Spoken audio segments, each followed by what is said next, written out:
চাঁদা বের কর বেটা। কি এর চান্দা?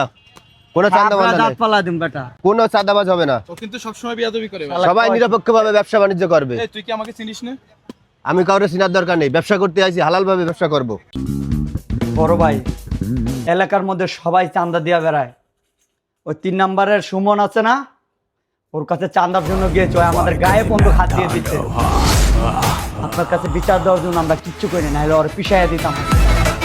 সময় ও এরকম করে ভাই, সব সময় এরকম করে। শুধু আপনার জন্য ওরে কিছু বলি নাই, এটার একটা কিছু আজকে আপনি করবেন। আমার নাম শুনে যারা ভয় পায় না, ভয় পাওয়ার জন্য তোদের যা যা করা উচিত তাই কর। জি বড় ভাই, ঠিক আছে, আজকে ওইটাই করবো। এই চল। আমাদের এখনো চিনি নাই, ঠিক আছে? আজকেই চিনাই দু। এই এই ভাই ভাই তুই ভাই ভাই ভাই ভাই এই ধর, এই হাট, এই হাট। তোর আপনি খবর আছে?